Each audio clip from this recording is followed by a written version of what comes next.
our third principle. So let's just practice a little. Read the third bullet on the front of our bulletin. The underlining part first, the beginning of the sentence. We covenant to affirm and promote acceptance of one another and encouragement to spiritual growth in our congregations. Ah, yes. It sounds so easy, but is not necessarily so, to quote certain musicals of the old days. So what is it? What do we mean when we say acceptance? Okay, it comes from the word accept. It's the participle form, and to accept someone. Remember when you were accepted to college, or you were accepted into whatever club you wanted to be a member of, right? So it's to receive or formally admit, or is to accept it as normal, right? This is how things normally are. So when we accept, we are doing something like welcoming in, all right? And usually the basis for that is because we've said that you are similar enough to us that we will welcome you in. Or you feel so familiar it's easy to accept you. Yeah, well, the brain has a hard time doing that. Right? And I've talked about this before, but I found that image of the brain, and I thought I would add to it a little bit. All of us contain the evolutionary stages of development, all right? So what I've called the bird brain is that reptilian brain that is also present in birds. And if you've heard the stories about chicks or seen chicks, just peck the one that is different out of the nest, you understand that the bird brain is not comfortable with difference, not at all. The other is a threat in the bird brain mind. And the reptilian mind, there actually are psychologists who have been hired by the automotive industry, different companies, to help them tap into the bird brain to sell things like the Hummer. Yeah, you feel very reptilian, you become a dinosaur in a Hummer. All right. Then surrounding that is the next stage of evolution, the mammalian brain. And the mammalian brain recognizes difference, but if you're in a range of familiarity, you're acceptable. Okay, so mammals are willing to hang out with a variety of critters if they're familiar enough, okay? So it turns out that the lion, tiger, and bear were adopted as cubs into a wildlife sanctuary kind of situation. They have grown up together. And there are wonderful videos and photos of them all over the internet. And the chimp with whatever, he's got his kitty cat, he's got his doll, right? And in Thailand, tigers are being used to nurse pigs. And pigs are used to nurse baby tigers. And it's amazing that works, but it does. And that familiarity is sufficient. Anyone who's owned a dog or a cat, you recognize that, yeah? So mammals like to hang out with what seems familiar. The dog and the elephant grew up together, and they've been playing all of their lives. The human brain, though, surrounds all of that. So most of that picture is the human brain, okay? And the human brain has other capabilities. We can recognize something that perhaps the mammalian brain doesn't recognize. We can override our initial response that says, oh, this is different, it's scary. Okay, relax. Maybe it's not so different. Maybe we can treat it like something that's more or less familiar. Oh, my goodness, look, we have this in common, all right? Human beings can do this. It isn't always easy, though. So unlike the mammals, we tend to go back and forth between acceptance and tolerance, okay? And they are very different.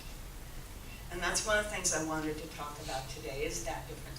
So, according to Psychology Today, acceptance is when we assess that this is someone who is part of us, one of us. We're welcoming them in. Whereas tolerance is a fair, objective, permissive attitude, right? Toward those whose seem different, right? And it's considered a virtue. It's something we develop. It's a skill, it's an ability, it's a social virtue.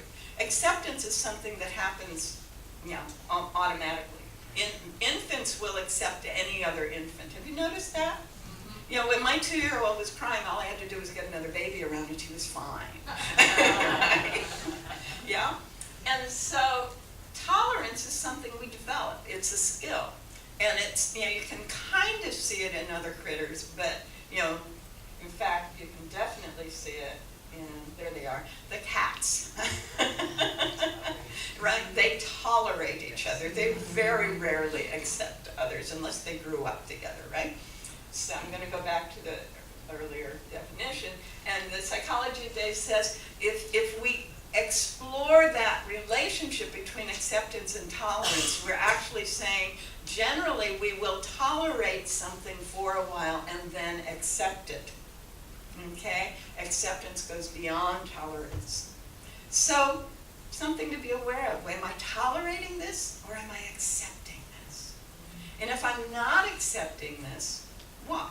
And how could I get to the place where I could accept the common humanity of virtually every other human being? Virtually. So, there's a lot of stuff out there on tolerance. Right now, tolerance is a big thing. We're supposed to be tolerant of all of these, new things that are happening in the world, these new people that are coming into our world. And some of you may recall a few weeks ago, way back when I pointed out that the percentage of immigrants from other parts of the world has stayed pretty constant over the life of the United States of America. But the numbers, because our population is increasing exponentially, the numbers are increasing exponentially. So we had 2 million people from other countries in the last 10 years. In the last how many years? 10 years. 2 million people from other countries coming into this country. And that looked like such a big number. And it began to push people's buttons.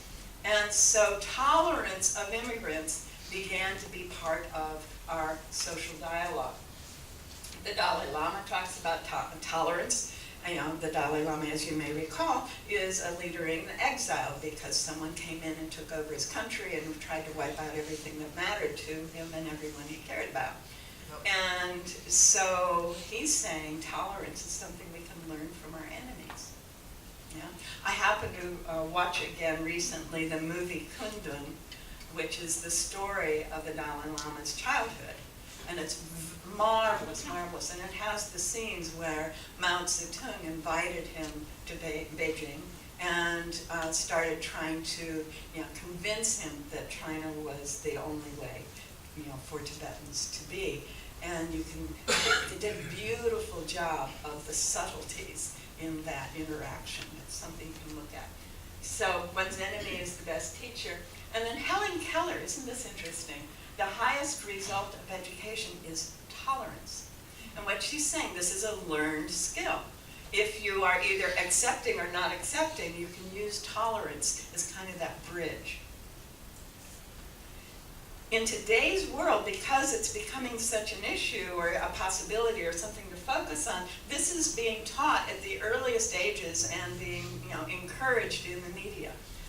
Tolerance, they're saying, means appreciating and respecting differences in people.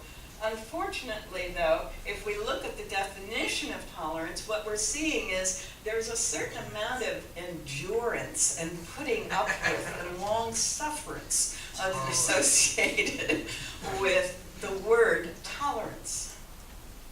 In fact, as this author, Japan, says, if you accept others as equal, you embrace them. But if you let them know you tolerate them, you suggest they are actually an inconvenience. Mm-hmm. Right? Like a nagging pain or unpleasant odor. So it's one of those words that's in transition. Okay, the actual meaning is one thing, the way it's being used is another, and we need to be careful about it. In fact, the autism acceptance movement is saying tolerance is not enough. So they're defining in this, you don't need to read the details, most of you can. But, you know, the capacity to endure pain or hardship is the first definition they provide of tolerance from the root, right? Whereas acceptance is being able to take or hold, to give admittance or approval. Totally different. So the autism acceptance movement is to say, stop tolerating us. Accept us. Include us. Welcome us in. Easier said than done. So back in 2011, Reverend Hammond in Tuscaloosa said the difference between tolerance and acceptance reveals that contrast.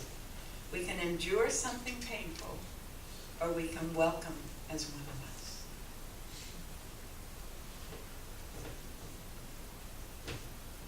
He goes on to suggest that working with Martin Buber's work, the I-thou work, helps a lot. He says, when we're in that state of tolerance, we're in the I-it mode. There's something out there, kind of like the bird brain. There's a thing out there that's other, and I'm going to put up with it. And as I was thinking about this talk, I was reminded of one of my grandchildren's favorite TV shows, Dinosaur Train. Anyone watch Dinosaur Train? Oh, good.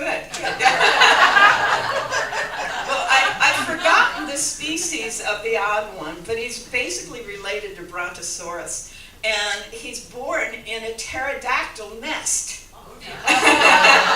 But pterodactyl mommy accepts him. And so they go back to various times in the Cretaceous and the Jurassic and all these different times. There's this train that'll take them to different times and different places. And so he gets to explore other members of his species as well as other members of theirs. And you know, they fly and they capture fish, and he doesn't do that. And you know, so it's a really fun kind of a thing, an exploration, and looking at the difference between tolerance and acceptance. He's totally accepted in the family, but they go out in the community. And that reminds me of the mother who wrote a letter to Good Housekeeping and talked about her 3-year-old who would run around the house going, I'm a girl, when his genitalia did not say so. And it took her years to stop fighting that. And finally, somewhere between his 4th and 5th birthday, she provided little girl underwear. And the child was ecstatic. Mommy is beginning to understand. And finally, when the kid got to be about 6, she was wearing, or as my friend says, they, this person is now they, wearing girls' things. The unfortunate thing is they were living in Texas. And they were members of a Baptist church. And the members sort of tolerated it in preschooler, but by school age they were not tolerating, much less accepting. And she's having to move so that her child can feel safe and accepted. And this woman had the guts to write this in Good Housekeeping magazine. Yes. And Good Housekeeping had the guts to print it. Yes. Yes.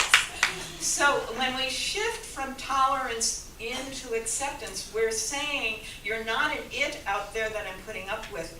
You're a thou in my world. You're part of my community, my family, my beingness.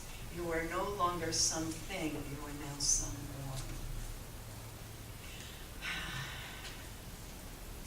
Again, not always easy.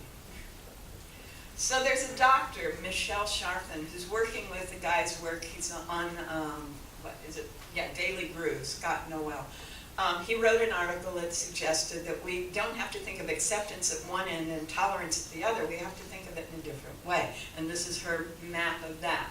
Acceptance and resistance are sort of the opposite poles, and tolerance and intolerance are sort of the opposite poles. And then you get a range of feelings and experiences and possibilities within those. So acceptance and tolerance together look at like appreciation. We'll talk more about that. Tolerance and resistance is where that I'm putting up with you. I'm putting up with that. All right? That's where we are. And that is where the resentment begins to build on both sides.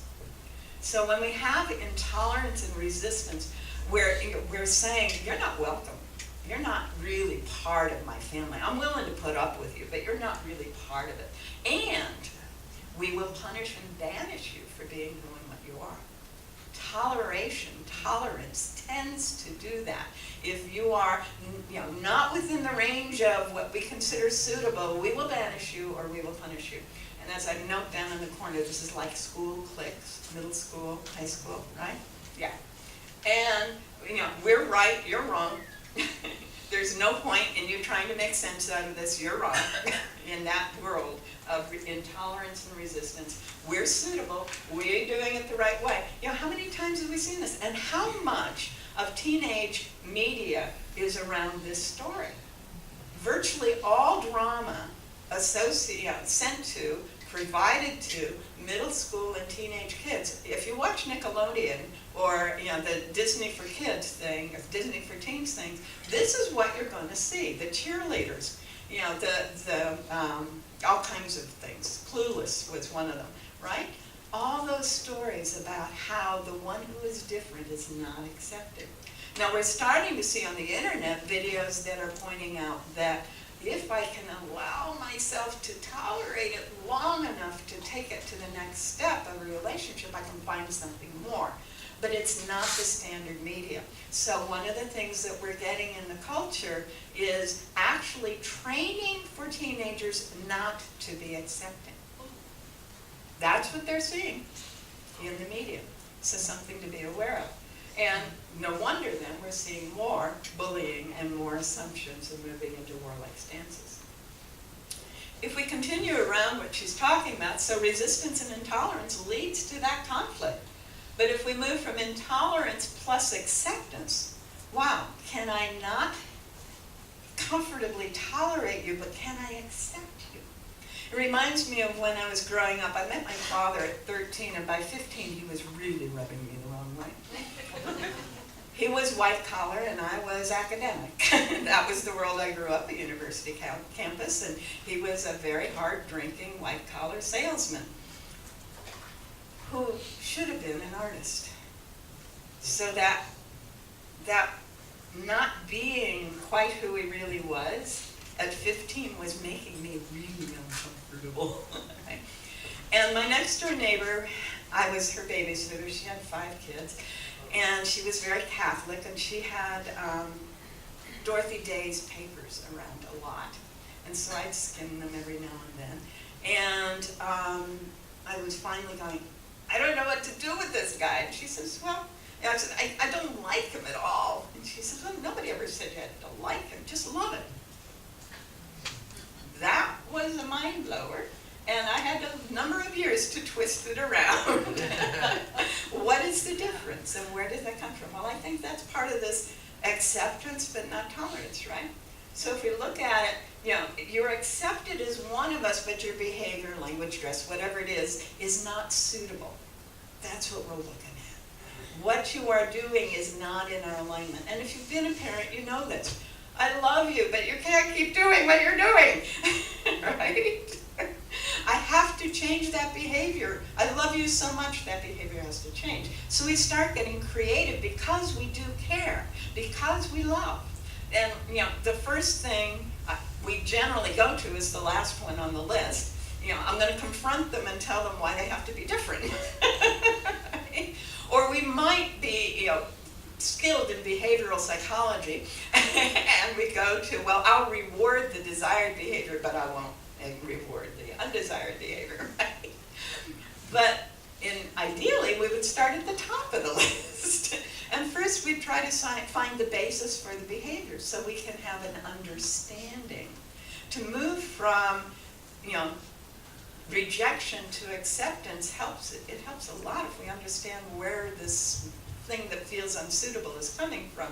And then we begin to explore what's going on inside us that is getting triggered by this behavior. It may be that what they're doing is perfectly fine, but we just happen to have a trigger about, I remember when I was in college, my first roommate I was 17 when I arrived in college, and my first roommate was going on 19.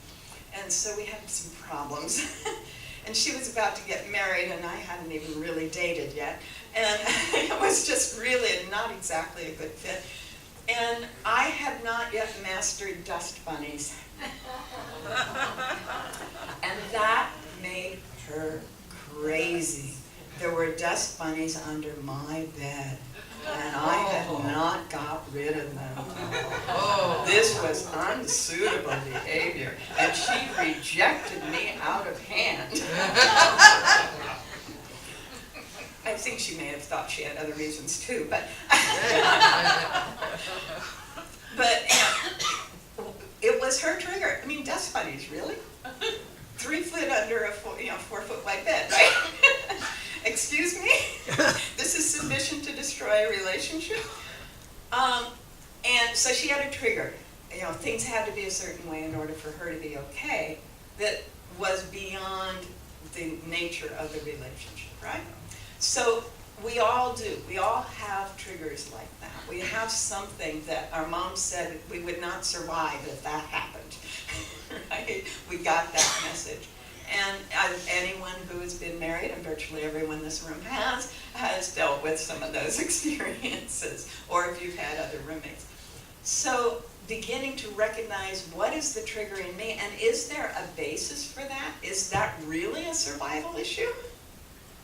The fact that this person now has green hair, is that really going to cause me to not be able to survive? Or the ring in the nose, or the super thick rings in the ears, or whatever it is. Yeah? A friend of mine got her nose pierced a couple of weeks back. She's 40-something. And she came into the group and she was really very impressed. Nobody noticed it. No chocolate. No chocolate at all. And she said, I guess it wasn't as big an issue as I thought it was. We all said, it looks totally normal and fitting in you. None of us would do it. Yeah, so getting over our triggers is huge. Then, if we understand where it's coming from, and we realize that this is, in fact, something that might possibly be an issue, then we go into points 3 and 4. And what that creativity does is allow us to move from rejection closer and closer to acceptance. So what we get there is, we're moving around on this range of ways of feeling and experiencing this. So that gets us to appreciation, acceptance, and tolerance, okay? When we combine acceptance and tolerance, then we find that the appreciation. That's where it is. We've brought all our human skills and our human abilities to recognize what's going on out there, recognize what's going on in here, deal with them with all the tools that we know. Now I can appreciate that the green hair really suits this person. Would never do it myself. But that's fine. And this is in accordance with what the Harvard College studies that started in this, actually it started in the 40s, were redone in the 60s and redone in the 90s, have found. If you take someone in high school, they are usually in a dualistic mindset. This is good, this is bad, this is tolerable, that is not tolerable. All those things that we remember from those teenage movies and so on. By the time they get through the first year of a liberal arts education, this is not a training program in engineering or in business. This is a liberal arts education where you get some, maybe biology and maybe some history and maybe some literature and maybe a little bit of fine arts of some kind and something else, right? And social sciences, and they're all telling you something different. And they're all right. So you come out of the freshman year going, what? How could this possibly be? And I remember the orientation for my elder daughter's college. The president of the campus got up in front of the parents that were there for the orientation week, and he said, I want to warn you that when your daughter or son comes home at Christmas time, they're going to be a mess. Because they will have been confronted with all of this, and they're not going to believe anything you say. And that will continue through their freshman year. It might even last between their freshman and sophomore year. And then when they come home in the middle of their sophomore year, they will know what is right. And it may have nothing to do with anything you care about. And that's normal, and that's okay. Right? And that's exactly in alignment with the Harvard studies. What they found was during the sophomore year, the student will generally say, I found the truth, and I'm going to claim that, and I'm going to hold on to that. If they end their program at that point, they get stuck in this new dualism. And that's where we are in this country. Because I was on the GE curriculum, the General Ed Curriculum Committee for a couple of universities, and that's all you got was 2 years of a liberal arts education. And that's where, if you were in engineering or business or even teaching, education, or some of these non-liberal arts training programs, that's all you got. So you were stuck in dualism. So if you look at who are members of the conservative dualistic groups in your community, you will find engineers, doctors, dentists, anyone who has only had that much of the liberal arts education. As we move into the junior year, it starts to be questioning again, because that's the point at which the long hours in the coffee shop, well, so-and-so says this, and so-and-so says this. What do you think? This is what I'm thinking. What do you think? My aunt used to tell me of the hours she and her various friends could spend in their dorm rooms, just hassling through and arguing and discussing and discovering what is it I really understand and believe here.